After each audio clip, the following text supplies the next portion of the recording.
So 36వ కీర్తన Sam 36 దావీద్ గారు రాసిన కీర్తన ఇది. పైన చిన్న అక్షరాలతో రాయబడి ఉంటుంది.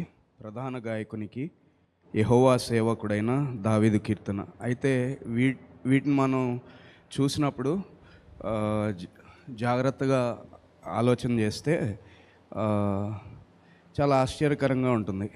ఎందుకంటే ఇక్కడ యెహోవా సేవకుడైన దావీదు కీర్తన, యెహోవా సేవకుడు అని చూస్తాం ఇక్కడ. అట్లాగే 18వ కీర్తనలో ఒకసారి చూస్తే సామ్ 18 18వ కీర్తనలో కూడా అక్కడ సూపర్ స్క్రిప్ట్ అంటే చిన్న అక్షరాలతోటి కీర్తన పైన రాసి ఉంటుంది కదా. అక్కడ చూసామంటే ప్రధాన గాయకునికి యెహోవా దాసుడైన దావీదు కీర్తన, సేవకుడైన దావీదు, దాసుడైన దావీదు అనే మాటలు మనం ఇక్కడ చూస్తాం. 18వ కీర్తనేమో దావీదు మహారాజు ఆయన పెద్ద వయసులో ఉన్నప్పుడు, వృద్ధాప్యంలో ఉన్నప్పుడు రాసిన కీర్తన 18వ కీర్తన. అక్కడ మనం చూస్తే అతని శత్రువులందరి చేతిలో నుండి, సౌల్ చేతిలో నుండి యెహోవా అతను తప్పించిన దినమున దావీదు ఈ గీతవాక్యములని చెప్పి యెహోవాను స్తోత్రించాడని 18వ కీర్తనలో చూస్తాం. అంటే అప్పటికి ఆయన రాజు అయిపోయారు. సో ఏమీ ఇబ్బందులు లేవు. శత్రువులందరి నుంచి దేవుడు ఆయనకి చక్కగా శాంతి సమాధానాన్ని అనుగ్రహించారు.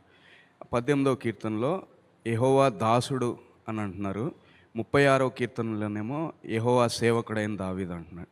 సో తను తాను ఎలా పరిచయం చేసుకుంటున్నాడు అంటే, దావీదు నా హృదయానుసారి అనే బిరుదు ఎలా పొందాడు ఆయన, అంత గొప్ప భక్తుడిగా, అంత గొప్ప ప్రవక్తగా ఎలా అయ్యారు, లేకపోతే యేసు ప్రభు వారికి అంటే ఆయన వారసత్వం నుంచి, దావీదు గారి వంశం నుంచి యేసు ప్రభు వారు ఎందుకు జన్మించారు అనే ఇవన్నీ చూస్తే చాలా ఆశ్చర్యకరంగా ఉంటుంది. ఎందుకంటే దావీదు గారు అంత తగ్గించుకుని ఉంటారు.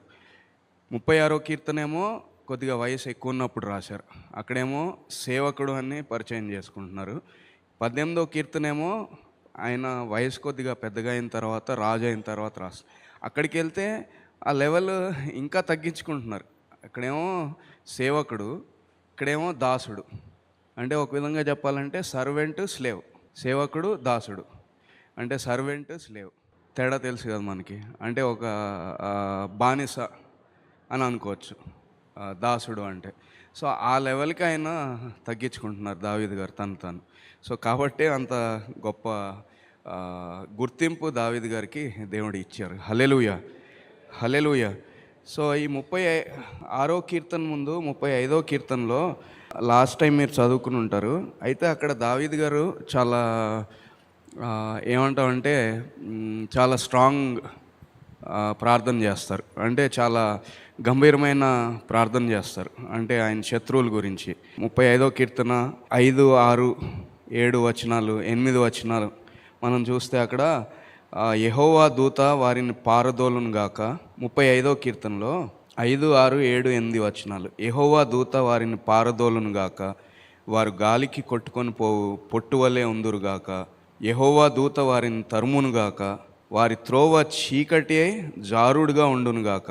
తర్వాత 8వ వచనం చూస్తే వానికి తెలియకుండా చేటు వాని మీదికి వచ్చునుగాక, తాను ఒడ్డిన వలలో తానే చిక్కుబడునుగాక, వాడు ఆ చోటులోనే పడునుగాక. ఇది ఎవరి గురించి దావీదు గారు ప్రార్థన చేస్తున్నారంటే ఆయన శత్రువుల గురించి. శత్రువులు అంటే ఆయనకి వారి పట్ల శత్రుత్వం లేదు, వారు ఈయన్ని శత్రువులుగా భావిస్తున్నారు. అక్కడ నెక్స్ట్ వచనాల్లో చూస్తే దావీదు గారు ఏం రాస్తున్నారంటే ఆయన ఎవరో కూడా నాకు తెలియదు అంటే నా స్నేహితుడు అయినట్టు అని రాస్తున్నాడు. 14వ వచనంలో 35వ కీర్తన, అతడు నాకు చెలికాడైనట్టు, సహోదరుడైనట్టు నేను నడుచుకున్నాను. అంటే ఆ ఫ్రెండ్ కాదు, చెలికాడు, సహోదరుడు. ఫ్రెండు కాదు, సహోదరుడు కాదు, అంటే తమ్ముడు అన్న కూడా కాదు, ఏమీ సంబంధం లేదు. అలాంటి ఆయన తల్లి చనిపోతే ఈయన తన సొంత తల్లి చనిపోయినట్టుగా దావీదు గారు దుఃఖపడ్డారు. అక్కడ మనం చూడవచ్చు. తర్వాత ఏం రాస్తున్నారంటే అక్కడ వాళ్ళకి అనారోగ్యం కలిగినప్పుడు ఈయన ఉపవాసం ఉండి ప్రార్థన చేశారు, వారి అనారోగ్యం తగ్గిపోవాలని. అంతగా ప్రార్థన చేస్తే, అంతగా ఆయన సహాయం చేస్తే దావీదు గారు, వాళ్ళు ఏం చేస్తున్నారంటే కాళ్ళు రూగుతున్నారు ఈయన మీద. అంటే ఈయనకి వ్యతిరేకంగా దుర్భాషలు ఆడుతున్నారు, దూషణలు ఆడుతున్నారు. సో అలాంటి వారి గురించి దావీదు గారు ఇంత స్ట్రాంగ్గా, అంటే ఇంత గంభీరంగా, ఇంత కఠినంగా ప్రార్థన చేస్తున్నారు, ఇలా జరగాలి వీళ్ళకి, ఇలా జరగాలి వీళ్ళకి అని. అయితే యేసు ప్రభు వారు ఏమంటున్నారు? మత్తయి సువార్త 5:43 చూస్తే, నీ పొరుగువాని ప్రేమించి నీ శత్రువుని ద్వేషించమని చెప్పబడిన మాట మీరు విన్నారు కదా. అయితే నేను మీతో చెప్పుంది ఏమనగా, మీరు పరలోకమందున్న మీ తండ్రికి కుమారులై ఉండునట్లు మీ శత్రువులను ప్రేమించుడి, మిమ్మల్ని హింసించు వారి కొరకు ప్రార్థన చేయుడి. మిమ్మల్ని హింసించే వారి కోసం ప్రార్థన చేయండి అంటున్నారు. మరి ఇక్కడ దావీదు గారు కూడా ఆయన్ని హింసించే వారి కోసం ప్రార్థన చేస్తున్నారు. చాలా గంభీరమైన ప్రార్థన చేస్తున్నారు, చాలా చాలా కఠోరమైన మాటలు వాడుతున్నారు, అంటే చాలా స్ట్రాంగ్ వర్డ్స్ వాడుతున్నారు. దేవా, మీ దూత వారిని తరమాలి, వారి త్రోవ చీకటిగా ఉండి జారుడుగా ఉండాలి అని ప్రార్థన చేస్తున్నారు.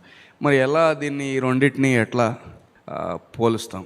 అంటే శత్రువుల్ని ప్రేమించమంటున్నారు అక్కడ యేసుప్రభు వారు. శత్రువుల్ని ప్రేమించడం అంటే, ప్రేమకు ఉన్న నిర్వచనంలో మనం పెళ్ళిళ్ళు జరిగినప్పుడు చదువుతాం కదా. కొరింథీ పత్రిక 13:4, మొదటి కొరింథీ పత్రిక 13:4 ప్రేమకి నిర్వచనం అంటే డెఫినేషన్లో 6 మనం చూస్తే, దుర్నీతి విషయమై సంతోషపడదు, దుర్నీతి విషయమై సంతోషించకూడదు. అంటే దుర్నీతి జరుగుతుంటే, వాళ్ళు దుష్టత్వం చేస్తుంటే సంతోషించకూడదు. ప్రేమకి నిర్వచనం అది.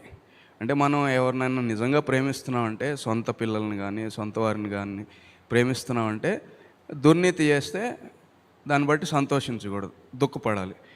సో దుఃఖపడి ఏం చేయాలి? వాళ్ళు మారాలని కోరుకోవాలి. సో మారాలంటే ఇప్పుడు దావీదు గారు ఈ 35వ కీర్తనలో రాసిన అలాంటి ఆ శత్రువులు మారాలి అంటే ఏం జరగాలి? ఇప్పుడు ఆయన అన్నీ రాసుకుని వచ్చారు దావీదు గారు. వాళ్ళ తల్లి చనిపోతే నా తల్లి చనిపోయినట్టుగా నేను వాళ్ళతోటి కూర్చుని ఏడ్చాను.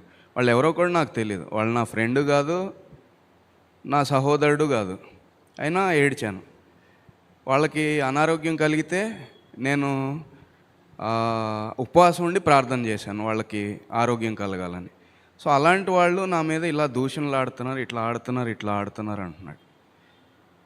వాళ్ళ గురించి కూడా రాశాడు. సో ఇప్పుడు అలాంటి వాళ్ళు ఎప్పుడు మారగలరు అంటే, దుర్నీతి నుంచి బయటికి రావాలి, ఆ చెడుతనం నుంచి బయటికి రావాలి, ఆ దుష్టత్వం నుంచి బయటికి రావాలంటే ఏం జరగాలి? దేవుడు ఒక దెబ్బ వేయాలి, అంతే కదా? అవునా కదా? దుష్టులకి అంటే నాశనం అయిపోవాలని ఇక్కడ ప్రార్థన చేయట్లేదు ఆయన. దేవా, వాళ్ళని నాశనం చేసే, అగ్ని దింపేసే, లేకపోతే ఇంకోటి చేసేయండి అని ప్రార్థన చేయట్లేదు దావీదు గారు. అంటే మీ దూత వారిని తరమాలి అంటే ఏంటి? భయం కలిగించాలి, మీరు వారికి భయాన్ని పుట్టించాలి, ఆందోళన పుట్టించాలి. 2వ కీర్తనలో కూడా మనం చదువుతాం కదా, 2వ కీర్తనలో. అంటే వాళ్ళు ఇలా చేసినప్పుడు ఏం చేస్తారు దేవుడు? 5వ వచనంలో, 2వ కీర్తన 5వ వచనంలో, వాళ్ళు చేసిన దుర్మార్గానికి ప్రతిస్పందనగా దేవుడు ఏం చేస్తారు? 5వ వచనంలో, ఆయన ఉగ్రుడై వారితో పలుకును, ప్రచండ కోపం చేత వారిని తల్లడింపజేయను. అంటే వాళ్ళకి భయం కలిగితే, వాళ్ళకి ఏమన్నా అడ్డు తగిలితే, లేకపోతే వాళ్ళకి ఏమన్నా అంటే ఏమంటాం మనం మామూలు భాషలో దరువు పడాలంటాం కదా, దెబ్బలు పడాలి. దెబ్బలు పడితే కానీ వినరు, అంతే కదా? పిల్లలైనా అంతే కదా. ఒక్కొక్కసారి చెప్తే వాళ్ళు అల్లరి చేస్తున్నారనుకోండి, ఏదైనా తప్పు చేస్తున్నారనుకోండి, చెప్తారు, మంచి చెప్పినప్పుడు ఆపేస్తే మంచిదే. వాళ్ళు చెప్పినప్పుడు ఆగకపోతే కొద్దిగా కోప్పడినా కానీ అది మానకపోతే ఏం చేస్తారు? వదిలేస్తారా? వాళ్ళు నిజంగా ప్రేమిస్తే, వాళ్ళు మన పిల్లలు, వాళ్ళని మనం ప్రేమిస్తాం. నిజంగా ప్రేమిస్తే ఇంకేం చేస్తాం? నెక్స్ట్ లెవెల్కి వెళ్తాం, ఇంకో మెట్టు పైకి వెళ్ళి కొడితే అప్పుడు వాళ్ళు దెబ్బ పడగానే సెట్ అయిపోతారు, అంతే కదా? అందరికీ చాలా వరకు ఇక్కడ అందరికీ పిల్లలు ఉన్నారు, తెలుసు. సో అదే విధంగా దావీదు గారు ఇక్కడ ప్రార్థన చేస్తున్నారు 35వ కీర్తనలో. వాళ్ళని ఒక దెబ్బలేయండి, దెబ్బలేయకపోతే వాళ్ళు మారరు. సో దెబ్బలేస్తే వాళ్ళు మారుతారు. సో ఆ విధంగా ప్రార్థన చేయమంటున్నారు. ఇంకొక విధంగా మనం జాగ్రత్తగా చూస్తే యేసుప్రభు వారు ఏమంటున్నారు అంటే, మిమ్మల్ని హింసించే వారి కోసం కూడా ప్రార్థన చేయమంటున్నారు. శత్రువులు మిమ్మల్ని హింసించే వారి కోసం ప్రార్థన చేయమంటున్నారు. ఇప్పుడు మనం జాగ్రత్తగా ఆలోచన చేస్తే శత్రువుల సంగతి పక్కన పెట్టేసేయండి, శత్రువులు హింసించడం సంగతి పక్కన పెట్టేసేయండి. చాలా కుటుంబాల్లో సొంత వాళ్ళు, అంటే సొంత రక్తం పంచుకొని పుట్టిన వాళ్ళు, సొంత ఇంట్లో వాళ్ళు, లేకపోతే ఇమీడియట్ రిలేటివ్స్, లేకపోతే నెక్స్ట్ బాగా దగ్గర ఉన్న బంధువులు, చాలా కుటుంబాల్లో వాళ్ళు హింసించట్లేదా? ఎవరిని హింసించట్లేదా? హింసిస్తారు. హింసించడం అంటే ఏదో కొడతాం అని కాదు. అంటే మానసికంగా కానీ, లేకపోతే ఆర్థిక పరంగా మోసం చేసి కానీ, ఏదో ఒక విధంగా హింస పెడతారు కదా. చాలా కుటుంబాల్లో మనం ఇలాంటివి చూస్తాం. సొంత వాళ్ళు చాలా సార్లు అయితే సొంత అక్కో, అన్నో, తమ్ముడో, చెల్లో వీళ్ళే హింసిస్తారు. ఎలా హింసిస్తారంటే మానసికంగా హింసిస్తారు, లేకపోతే ఆర్థిక పరంగా ఏదో ఒకటి అంటే మోసం చేసి. మరి ఇప్పుడు వాళ్ళని ప్రేమించాలా, ద్వేషించాలా? వాళ్ళ కోసం ప్రార్థన చేయాలా, ప్రార్థన చేయకూడదా? సో అంటే యేసుప్రభు వారు చెప్పే మాటల్లో చాలా ఆంతర్యం, అంటే చాలా లోతు ఉంటుంది. ఒకసారి ఇలాంటివన్నీ ఆలోచన చేస్తే అప్పుడు అనిపిస్తుంది, శత్రువుల సంగతి తర్వాత పక్కన పెడదాం, మన సొంత వాళ్ళు చాలాసార్లు చాలామంది హింసిస్తారు మానసికంగా. ఫ్రెండ్స్ కూడా చాలాసార్లు మానసికంగా ఏమంటాం, గాయపరుస్తారు. మరి అలాంటి వాళ్ళని వదిలేస్తామా? వాళ్ళ కోసం ప్రార్థించాలి. వాళ్ళని శపిస్తామా, దూషిస్తామా? కాదు కదా. సో అక్కడ అందుకే అంటున్నారు, మీ సహోదరులు తర్వాత శత్రువులు గురించి మాట్లాడుతున్నారు యేసుప్రభు వారు. సో ఫస్ట్ లెవెల్ మనం జాగ్రత్తగా చేస్తే అప్పుడు ఆ రెండో మెట్టుకి మనం వెళ్ళగలం. ఫస్ట్ సొంత వాళ్ళని మనం క్షమించగలిగి, వాళ్ళ కోసం ప్రార్థన చేయగలిగి, వాళ్ళని దూషించకుండా, లేకపోతే వాళ్ళని ద్వేషించకుండా వాళ్ళ కోసం ప్రార్థన చేయగలిగితే అప్పుడు శత్రువులు మెట్టుకి వెళ్ళొచ్చు. సో యేసుప్రభు వారు చెప్పే చాలా లోతుగా ఉంటాయి. హల్లెలూయా. సో ఈ 35వ కీర్తనలో అవి చెప్పి 36వ కీర్తనలో అంటే అలాంటి వాళ్ళ గురించి ఇంకా వివరణ ఇస్తా.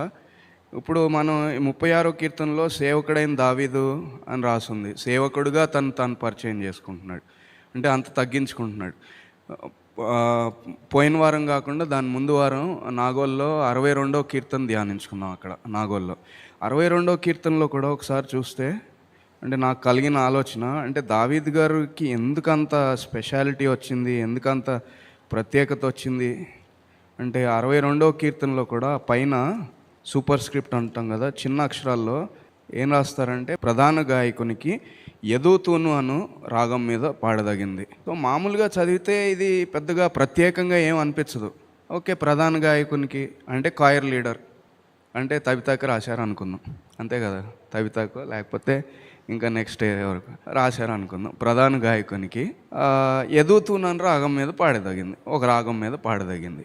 ఏముందలే దీంట్లో అనిపిస్తుంది. కానీ యదూతూనని ఆయన ఎవరు అంటే, దావీద్ గారు రాజు అయిన తర్వాత మందిరంలో ఆరాధన 24 గంటలు ఆరాధన జరగటానికి ముగ్గురు ప్రధాన గాయకుల్ని ఏర్పరిచి అంటే ముగ్గురు లీడ్ సింగర్స్, ఆసాపు, హేమాను, యదూతూన్ గారు. ముగ్గురు, ఆసాపు, హేమాను, యదూతూన్. ఆసాప్ గారు కొన్ని కీర్తనలు కూడా రాశారు. సో ఈ ముగ్గురు కింద చాలా కాయిర్ ఉండేది. వీళ్ళంతా మరి అప్పట్లోనే షిఫ్ట్ సిస్టమ్ సెటప్ చేసినట్టున్నారు దావీద్ గారు. 8 గంటలు అంతే కదా, 24 గంటలు ముగ్గురు ప్రధాన గాయకులు. So shift system ఏర్పరచుంటారు. 8 గంటల కింద వీళ్ళు ముగ్గురు ఆరాధనని లీడ్ చేసేవాళ్ళు. యదూతూన్ అనే ఆయన ఒక కాయర్ లీడర్, అంటే ప్రధాన గాయకుడు. యదూతూన్ రాగం అంటే ఆయన తయారు చేసి ఉంటారు రాగం, యదూతూన్ గారు తయారు చేసి ఉంటారు రాగం. ఇప్పుడు రాజుగారు, దావీద్ గారు రాజుగారు ఒక సింగర్ కోసం, ఒక గాయకుడి కోసం, ఆయన తయారు చేసిన రాగాని కోసం రాజుగారు పాట రాశారు, దావీద్ గారు, అంతే కదా. ప్రధాన గాయకునికి యదూతూన్ అనే రాగం మీద పాడదగింది దావీద్ గారు రాసిన కీర్తన. అంటే దావీద్ గారు పాట రాశారు. ఏ రాగానికి పాట రాశారంటే, ఆయన ఏర్పరిచిన సింగర్ ఒక ఆయన గాయకుడు, ఆయన తయారు చేసిన రాగానికి దావీదు గారు ఒక రాజుగారు పాట రాశారు. అంటే ఎంత తగ్గింపు ఉండాలి? ఒక రాజుగారు ఆయన చేసిన మనిషి కోసం దావీదు గారు రాశారు. అంటే జాగ్రత్తగా ఆలోచన చేస్తే అంటే దావీదు గారికి ఎంత తగ్గింపు ఉండాలి? ఒక రాజుగారు ఆయన కింద ఆయన కోసం స్వయాన్న పాట రాశారు.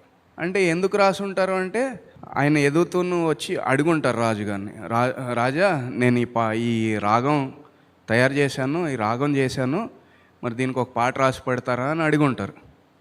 అడిగితే రాసి ఉంటారు. లేకపోతే దావీదు గారే వినుంటారు. ఎప్పుడో ఎదుగుతున్న గారు రాగం తయారు చేసినప్పుడు, ఎదుగుతున్న ఆయన రాగం తయారు చేసినప్పుడు దావీదు గారు ఆ రాగం వినుంటారు. విని ఈయన స్వయంగా పాట రాసి ఇస్తున్నారు ఆయనకి, ఇదిగోండి పాడండి ఈ రాగం మీద అని. హల్లెలూయా. అందరం 2 చేతులు ఒకసారి పైకెత్తి బిగ్గరగా దేవుని స్తుతిద్దాం. హల్లెలూయా, హల్లెలూయా. సో చాలా గొప్ప విషయం కదా. అంటే దావీదు గారు ఎంత ఎంత తగ్గించుకున్నారు. అంటే ఇంకా జాగ్రత్తగా ఆలోచన చేస్తే దావీదు గారే పెద్ద గాయకుడు, దావీదు గారే గొప్ప గాయకుడు, దావీదు గారే గొప్ప వాయిద్యం వాయించేవాళ్ళు, దావీదు గారే రాగాలు తయారు చేయగలిగిన ఆయనకు అంత సత్తా ఉంది. ఇప్పుడు మనం బయట లోకంలో చూసుకున్నాం అనుకోండి, ఒక మ్యూజిక్ డైరెక్టర్ ఇంకో మ్యూజిక్ డైరెక్టర్ కోసం మ్యూజిక్ తయారు చేసి ఇస్తాడా? ఇవ్వగలరా? అంటే అంత తగ్గింపు కలిగి ఎవరన్నా ఉండగలరా?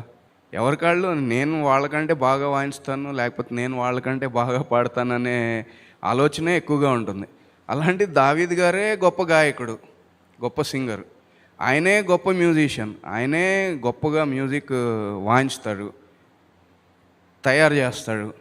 అలాంటి ఆయన ఆయన ఏర్పరిచిన ఆయన కోసం, అంటే ఆయన నియమించిన ఆయన కోసం పాట రాయటం అంటే మామూలు విషయం కాదు.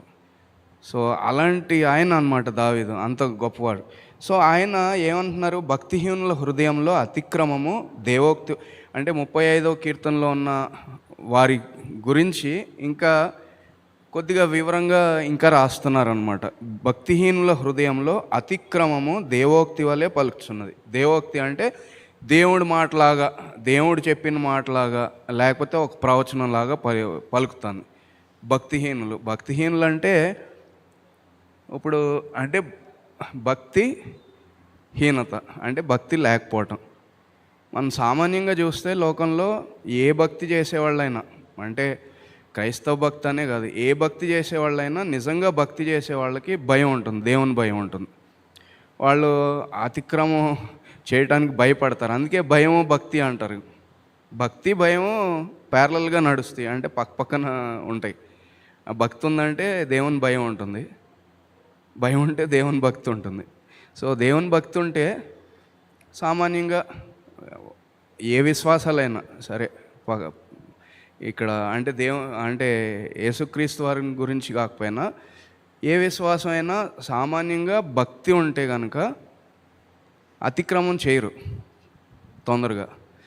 ఇంకా యేసుక్రీస్తు విశ్వాసంలోకి వస్తే అసలు చేయకూడదు. ఒకవేళ చేస్తున్నారు అంటే చేసేవాళ్ళు ఉన్నారు. వాళ్ళు ఎలా చేస్తారంటే, ఇదిగో దేవుడు చెప్పారు మాకు, అంటే దేవుడు చెప్పినట్టుగానే దేవుడి మాటలాగానే చేస్తే ఇంకా అది దానికంటే దౌర్భాగ్యమైనది ఏదీ లేదు. సో దేవుడి మాటలాగా అతిక్రమం చేస్తారు. దేవుడు చెప్పారు ఇట్లా, ఇది దేవుడి మాటే అంటే మోసం చేసేవాళ్ళు ఉంటారు కదా చాలామంది, లేకపోతే భక్తి ముసుగులో మోసం చేసేవాళ్ళు. కానీ వీళ్ళు ఏం చేస్తారంటే, ఇదిగో దేవుడే చెప్తున్నారు అన్నట్టుగా చెప్తారు. అన్నీ దుర్నీతి మాటలు, దొంగ మాటలు, అబద్ధాలు అన్నీ చెప్తారు. వాని దృష్టి ఎదుట దేవుని భయం బొత్తిగా లేదు. అందుకే భక్తి భయం రెండు కలిసే నడుస్తాయి, పక్కనే నడుస్తాయి. భయభక్తులు అంటాం కదా, అందుకే భయము భక్తి. భక్తి ఉంటే దేవుని భయం ఉంటుంది, తప్పు చేయాలంటే భయం ఉంటుంది, భయం ఉంటే భక్తి ఉంటుంది. సో వాని దోషం బయలుపడి అసహ్యంగా కనబడే వరకు అది వాని దృష్టి ఎదుట వాని ముఖస్థుతి చేయుచున్నది. అంటే భజన చేస్తూ ఉంటుంది అన్నమాట. వాళ్ళ ముందు డబ్బా కొడుతూ ఉంటుంది. అరే నువ్వు భలే అబద్ధాలు చెప్తున్నావు, బాగా అబద్ధాలు చెప్తున్నావు, బాగా మోసం చేస్తున్నావు, ఓకే బాగా భక్తి ముసుగులో బాగా మోసం చేస్తున్నావు అని భజన చేస్తూ ఉంటుంది అన్నమాట. అరే చాలా గొప్పవాడివి, నువ్వు చాలా గొప్పవాడివి, భలే టోకరా కొట్టిస్తున్నావు అందరినీ, భలే మోసం చేస్తున్నావు, భలే అన్యాయం చేస్తున్నావు, భలే దుర్మార్గాలు చేస్తున్నావు, భలే పాపం చేస్తున్నావు అని భజన చేస్తూ ఉంటుంది. ఎప్పుడు? అది బయటపడే వరకు. ముఖస్తుతి అంటే వాళ్ళ ముందు భజన చేస్తూ ఉంటుందన్నమాట. 3వ వచనం, వాని నోటి మాటలు పాపమునకును కపటమునకును ఆస్పదములు, బుద్ధి కలిగి ప్రవర్తింపను మేలు చేయను వాడు మానివేసి ఉన్నాడు.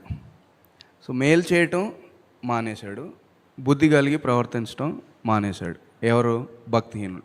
ఒకవేళ మనలో ఎవరన్నా అలా చేస్తే కనుక అంటే దాని అర్థం ఏంటంటే మనం భక్తిహీనులు, పేరుకు మాత్రమే దేవుని బిడ్డలు అని చెప్పుకుంటున్నాం అని అర్థం. సో మనం పరిశీలించుకోవాలి ఫస్ట్. తర్వాత వేరే వాళ్ళ గురించి చెప్పే ముందు మనం పరిశీలించుకోవాలి. మనం ఒకవేళ మేలు చేయటం మానేసామా, లేకపోతే మన మాటలు దుర్మార్గంగా ఉంటున్నాయా అనేది ఆలోచన చేయాలి. ఇక్కడ యాకోబు పత్రికలో జేమ్స్ యాకోబు పత్రిక 4వ అధ్యాయంలో 4:17లో మేలైనది చేయనెరిగియు అలాగ చేయని వానికి పాపం కలుగును. అంటే వాడు మేలు చేయటం మానేశాడని ఉంది ఇక్కడ 36వ కీర్తనలో. ఇక్కడ ఏమన్నా ఉంది? మేలు చేయటం తెలిసి కూడా అలా చేయకపోతే, అంటే మేలు చేయకపోతే ఎవరికైనా హాని చేస్తే అది పాపం. అంటే ఇంకా ఒక విధంగా చెప్పాలంటే, ఇప్పుడు పునరుద్ధాన దినం ఆదివారం దేవుని మందిరానికి రావాలని తెలిసి, మందిరానికి వచ్చిన తర్వాత దేవుని సన్నిధిలో ఉండాలని తెలిసి, దేవుని సన్నిధిలో ఉన్న తర్వాత మనం నోరు తెరిచి పాడాలని తెలిసి, చేతులు ఎత్తగలిగితే చేతులు ఎత్తాలని తెలిసి, ఒకవేళ ఇవన్నీ చేయకపోతే దీని అర్థం ఏంటి? సో ఇలాంటివన్నీ ఉన్నాయి అన్నమాట. మనం ఈ కీర్తనలో దావీదు గారు రాసే అన్ని ఆ లెవెల్ వరకు కూడా వెళ్ళక్కర్లేదు మనం. సో వాళ్ళ వరకు కూడా వెళ్ళక్కర్లేదు. ఫస్ట్ మన సంగతి మనం చూసుకుంటే చాలా ఆశీర్వాదకరంగా ఉంటుంది. హల్లెలూయా, హల్లెలూయా. సో మనం నిజంగా బుద్ధిమంతుల్లాగా ప్రతి ఆదివారం దేవుని సన్నిధికి వచ్చి చక్కగా బుద్ధిమంతుల్లాగా చర్చ్ లోపల కూర్చుని బుద్ధిమంతుల్లాగా పాడి దేవుని స్తుతించి బుద్ధిమంతుల్లాగా బుద్ధి కలిగి ప్రవర్తించడం, మేలు చేయటం, మనం మేలు చేసుకోవటం నేర్చుకుంటే అప్పుడు వేరే వాళ్ళకి మేలు చేయటం మనం నేర్చుకోగలం. అంతే కదా? సో ఇలాంటివి కొన్ని మనం ఇంట్రోస్పెక్ట్ అంటాం కదా, మనం ఆలోచన చేసుకోవాలి. తర్వాత 4వ వచనంలో, వాడు మంచం మీదే పాప యోచనను యోచించును, వాడు కాని నడతలు నడుచువాడు, చెడుతనం వానికి అసహ్యం కాదు. అంటే ఒక్కొక్కసారి ఎలా ఉంటుందంటే చెడుతనం అసహ్యమే, కానీ ఒక్కొక్కసారి చేస్తూ ఉంటారు కొంతమంది.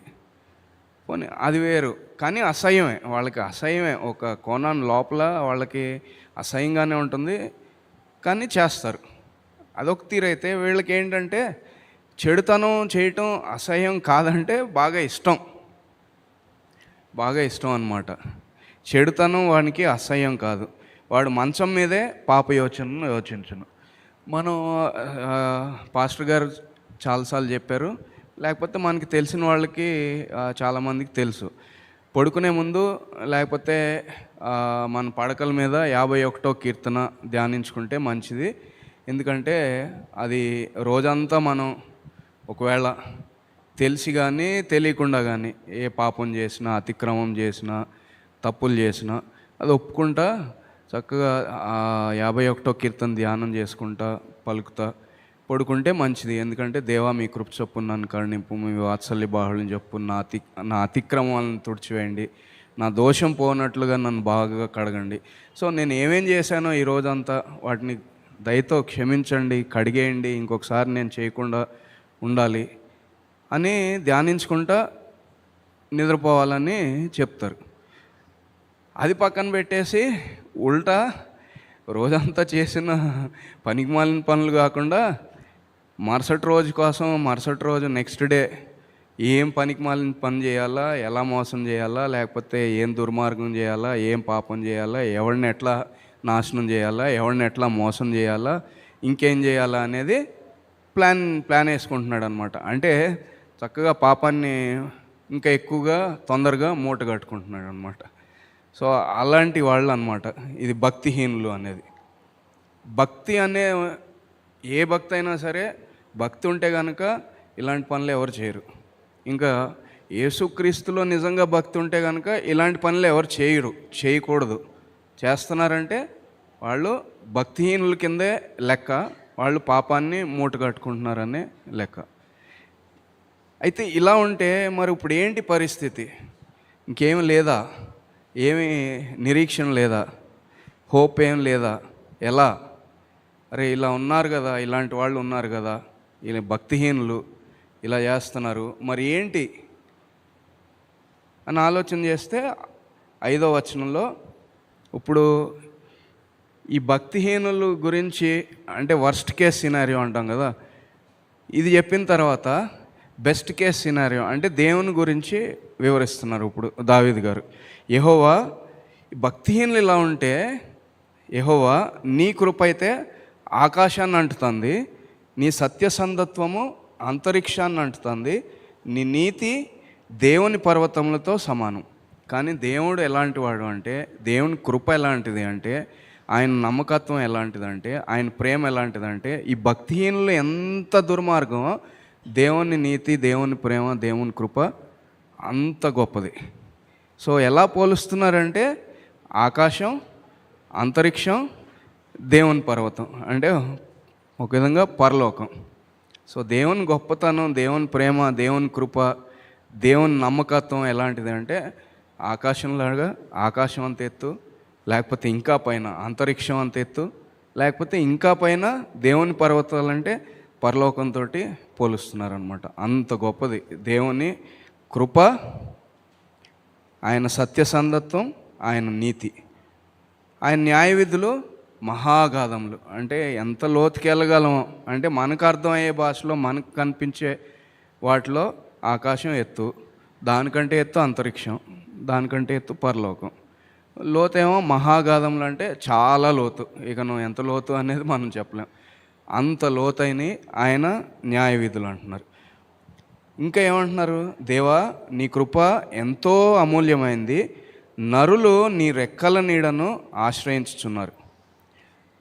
దేవుని గొప్పతనం అంటే దేవుడి కృప, దేవుని నీతి, ఆయన నమ్మకత్వం ఎంత గొప్పదంటే ఇలాంటి భక్తిహీనులు కూడా ఒకవేళ తెలుసుకొని, ఎలా తెలుసుకొని ఆయన రెక్కల నీడను ఆశ్రయిస్తే, అంటే ఆయన రెక్కల నీళ్ళలోకి వస్తే అలాంటి వాళ్ళకు కూడా దేవుడు ఆశ్రయాన్ని ఇస్తారంటున్నారు. హల్లెలూయా, హల్లెలూయా.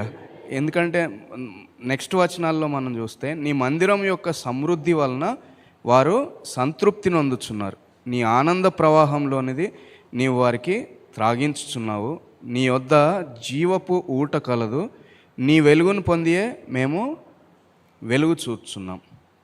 అంటే ఇలా ఉంటే ఇలాంటి భక్తిహీనత పోవాలి, ఇలాంటివన్నీ పోవాలి అంటే దేవుని సన్నిధికి రావాలి, దేవుని మందిరానికి రావాలి. వస్తే ఆయన సన్నిధిలో ఏమంటున్నారు? నీ మందిరం యొక్క సమృద్ధి వలన వారు తృప్తి పొందుతున్నారు. సమృద్ధి అంటే ఏం సమృద్ధి అంటే భోజనమా? భోజనం కూడా అంటే ఆహారం కూడా సమృద్ధిగానే ఇస్తారు ఆయన మందిరంలో. అది కాదు సమృద్ధి అంటే జీవాహారం, అంటే ఆయన వాక్యం. సమృద్ధి వలన సంతృప్తి అంటే చక్కటి భోజనం దొరికితే ఎట్లా మనం సంతృప్తిగా చెందుతామో అట్లా చక్కటి జీవాహారం అంటే చక్కటి వాక్యం ఆయన మందిరంలో దొరుకుతుంది. సో ఆయన మందిరంలో దొరికే వాక్యాన్ని బట్టి మన హృదయం, మన ఆత్మ సంతృప్తి చెందుతుంది. అది ఇక్కడ చెప్తున్నారు. ఆయన ఆనంద ప్రవాహంలో మనకి తాగించుతున్నారు. అంటే ఆనంద ప్రవాహం, ఆనందం ఒక ప్రవాహంలాగా, దేవుని ఆనందం ఒక ప్రవాహంలాగా, అంటే ఒక నదిలాగా ప్రవహిస్తూ ఉంటే దాంట్లోది మనం తీసుకుని తాగుతూ ఉండాలి. అంటే ఆయనలో మనం ఆనందిస్తూ ఉండాలి. ఎలా ఆనందించగలం అంటే పాటలు పాడే టైంకి వస్తే అందరూ చక్కగా, వాళ్ళకి ఉత్సాహంగా ఉంటుంది, వాయిద్యాలు వాంచే వాళ్ళకి, పాడే వాళ్ళకి ఉత్సాహంగా ఉంటుంది, తర్వాత ఆడియన్స్ అంటే విశ్వాసులందరికీ కూడా ఉత్సాహంగా ఉంటుంది. చక్కగా అందరూ కలిసి పాడితే ఎంత ఉత్సాహంగా ఉంటుంది, ఎంత ఆనందంగా ఉంటుంది. అది ఆనంద ప్రవాహంలో తాగుతాం. ఆయన సన్నిధికి వస్తే సమృద్ధి. ఇప్పుడు వాక్య సమృద్ధి అనగానే మళ్ళీ జాగ్రత్తగా ఆలోచన చేయాలి. ఇప్పుడు భోజనం చేసామనుకోండి, సంతృప్తి చెందడం అంటే భోజనం చేస్తే శక్తి రావాలంటే ఒట్టి నాన్ వెజ్ తింటే రోజు నాన్ వెజ్ తింటానంటే, ఒట్టి నాన్ వెజ్ తింటానంటే అది నడవదు. అట్లా నేను ఒట్టి వెజ్జే తింటానంటే ప్రోటీన్స్ దొరకవు, అంతే కదా, బలం రాదు. మినరల్స్ కావాలి, విటమిన్స్ కావాలి, తర్వాత ప్రోటీన్ కావాలి, కార్బోహైడ్రేట్స్ కావాలి, అంటే అన్నీ కావాలి.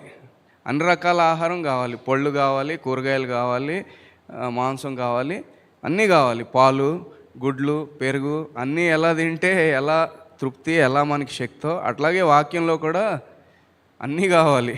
అంటే ధైర్యపరిచేవి కావాలి, ఒక్కొక్కసారి కొద్దిగా గద్దించేవి కావాలి, ఒక్కొక్కసారి కొద్దిగా మందలించేవి కావాలి, ఒక్కొక్కసారి కృంగిపోయిన వారిని లేవనెత్తేది కావాలి, అన్నీ కావాలి. ఆ సమృద్ధి కావాలి. అంటే ఎట్లయితే మనకి ఆహారంలో అన్నీ కావాలో అట్లాగే వాక్యంలో కూడా అన్నీ కావాలి. సో అప్పుడు మనం ఆ సమృద్ధి వలన తృప్తి చెందుతాం.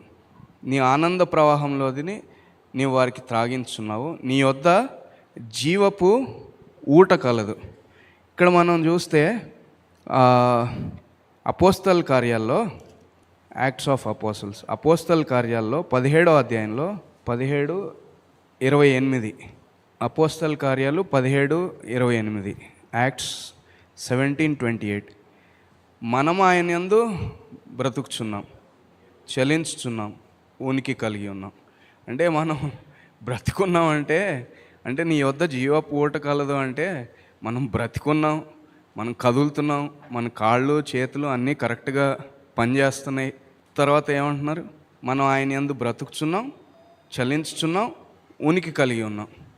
అంటే అసలు మనం ఉన్నామంటే ఆయన మూలన, మనం బ్రతికున్నామంటే ఆయన మూలన, మనం కదులుతున్నామంటే మన చేతులు కాళ్ళు కదులుతున్నాయి, మన మెదడు పనిచేస్తుందంటే ఆయన మూలనే. సో ఆయన యందు జీవపు ఊట కలదంటే, జీవం ఉంది అంటే ఆయన మూలనే. కాబట్టి ఏం చేయాలి, మనం కదలగలుగుతున్నాం, మన చేతులు పనిచేస్తున్నాయి అంటే మన 2 చేతులతో ఒకసారి దేవుని బిగ్గరగా స్తుతిద్దాం. హల్లెలూయా, హల్లెలూయా, హల్లెలూయా. సో నీ మందిరం యొక్క సమృద్ధి వలన వారు సంతృప్తి నొందుచున్నారు, నీ ఆనంద ప్రవాహంలోనిది వారికి త్రావిగించుచున్నావు, నీ వద్ద జీవపు ఊట కలదు, నీ వెలుగును పొందియే మేము వెలుగు చూస్తున్నాము.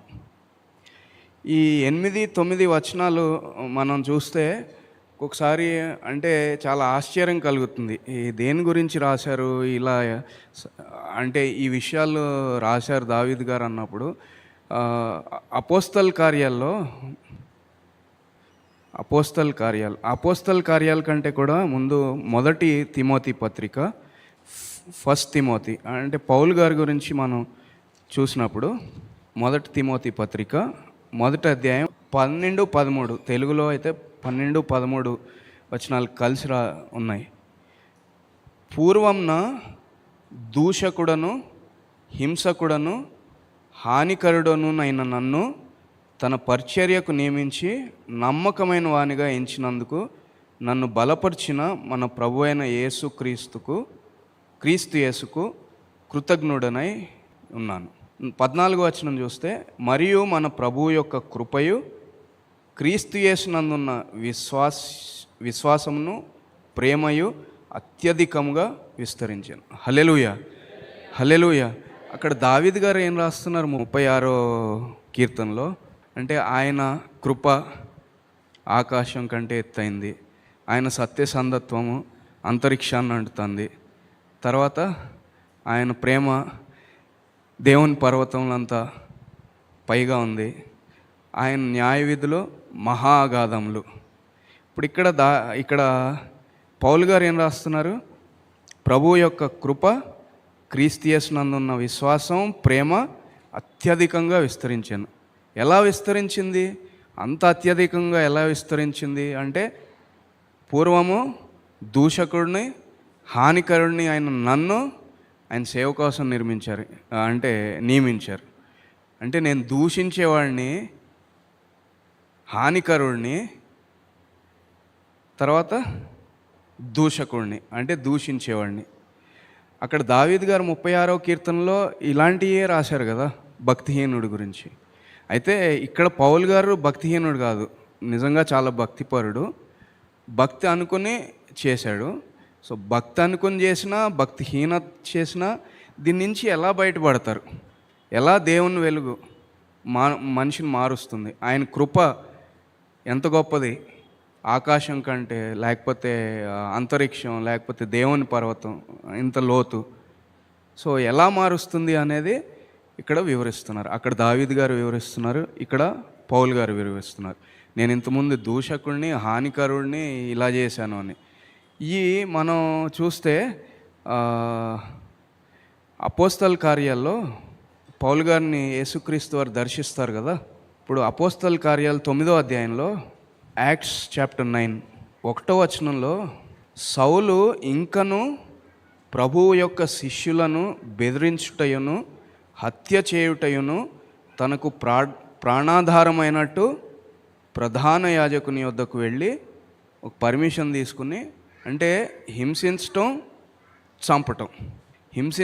చంపటం ప్రాణాధారమైనట్టు, అంటే అదే నాకు లైవ్లీహుడ్, అంటే అదే నాకు తిండి తిప్పలు పెట్టేది, అంటే ఇదే నా పని అన్నట్టు ఉన్నారు అక్కడ పౌలు గారు. అంటే యేసు ప్రభు వారు దర్శించకముందు. తర్వాత ఏమైంది? 3వ వచనం చూస్తే, ఆయన పర్మిషన్ తీసుకుని ప్రధాన యాజకుల దగ్గర వెళ్తున్నారు, సిరియాకి వెళ్తున్నారు. సిరియా రాజధాని ఏంటి? సిరియా అనే దేశం తెలుసు కదా, సిరియా అని ఉంది కదా ఇప్పుడు కూడా. సిరియా దేశం రాజధానే డమాస్కస్. సో దమస్క్ వెళ్ళే దారిలో మూడో వచనంలో చూస్తే, అతడు ప్రయాణం చేయొచ్చు దమస్కు దగ్గరకు వచ్చినప్పుడు అకస్మాత్తుగా ఆకాశం నుండి ఒక వెలుగు అతని చుట్టూ ప్రకాశించాను.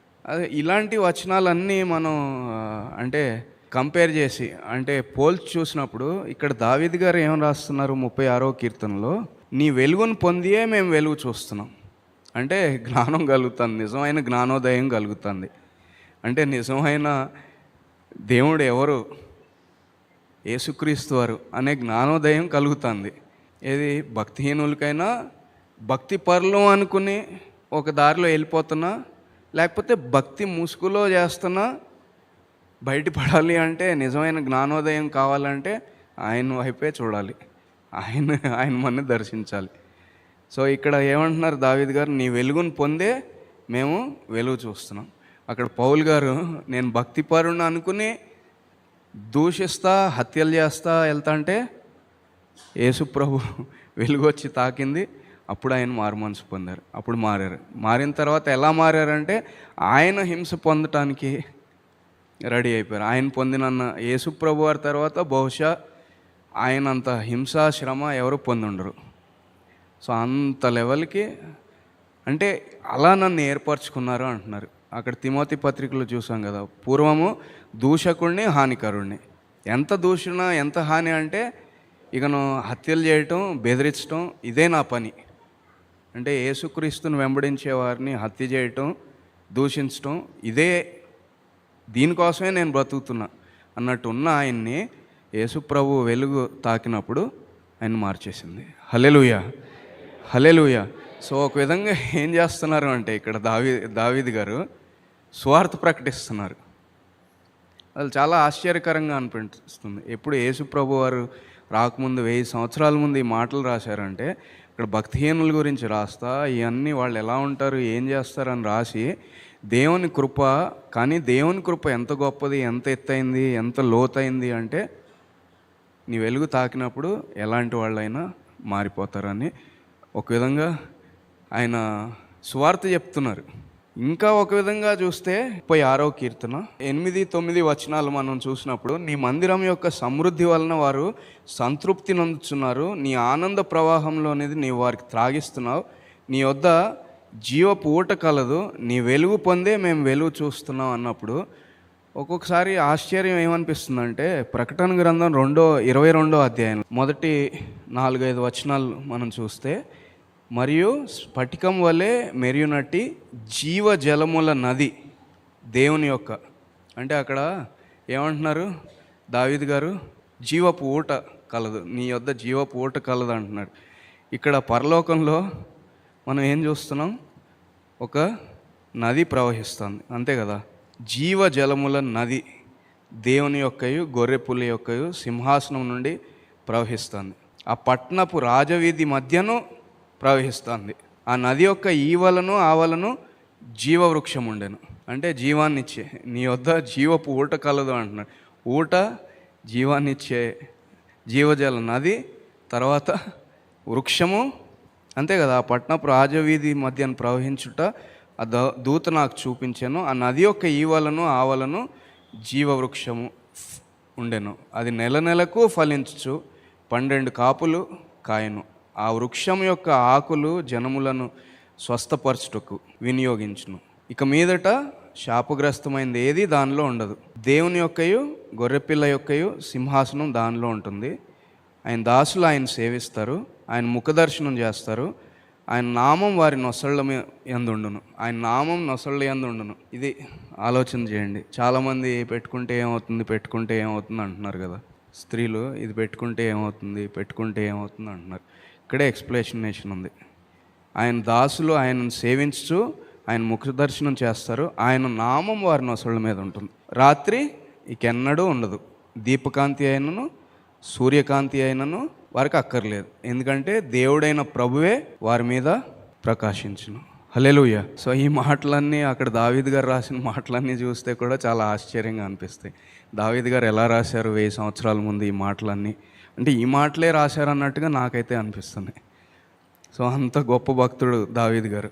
సో అంటే ఎంత భక్తిహీనులైనా, ఎంత దుర్మార్గులైనా, ఎవరైనా సరే భక్తి ముసుగులో ఉండి దుర్మార్గం చేసినా, లేకపోతే తెలియక భక్తి అనుకుని అలాంటివి చేసినా, ఏది చేసినా ఆయన వెలుగు, ఆయన మందిరం, ఆయన సన్నిధికి వస్తే, ఆయన వెలుగు కలిగితే మారిపోతారు. అయినా ఒకవేళ మారకపోతే ఏం జరుగుతుందంటే 11వ వచనంలో, గర్విష్ఠుల పాదమును నా మీదికి రానియకము, భక్తిహీనుల చేతిని, 36వ కీర్తన లాస్ట్ 2 వచనాలు, భక్తిహీనుల చేతిని నన్ను పారదోలనీయకము. దేవా, నేనైతే అలా ఉండకుండా నన్ను కాపాడండి. నేను ఇలాంటి పనులు చేయకుండా, ఈ భక్తిహీనతలోకి వెళ్ళకుండా నన్ను కాపాడండి. ఆయన ఒట్టి స్టేట్మెంట్సే కాదు ఎప్పుడు, అంటే ఒక ప్రకటనలు చేయటమే కాదు దావీదు గారు, అంటే వాళ్ళ భక్తిహీనులు ఇలా ఉన్నారు అని చేయటమే కాదు. ఆయన జాగ్రత్త పడటం తగ్గించుకుని ఆయన గురించి ఆయన ప్రార్థన చేసుకోవటం కూడా కంపల్సరీ ఉంటుంది ప్రతి కీర్తనలోనూ. దేవా, ఇలా గర్విష్ఠుల పాదం నా మీదకి రానియొద్దంటే ఒక విధంగా ఆయన ఏమంటున్నారంటే, నేను గర్విష్ఠుడిగా మారకుండా కొద్దిగా నన్ను అదుపు చేయండి నాయన. అట్లాగే భక్తిహీనుల చేతిని నన్ను పారదోలనీయకము అంటే, నేను కూడా భక్తిహీనుడిగా మారిపోకుండా కొద్దిగా జాగ్రత్తగా కాపాడండి నాయన నన్ను అని ప్రార్థన చేసుకుంటున్నాడు.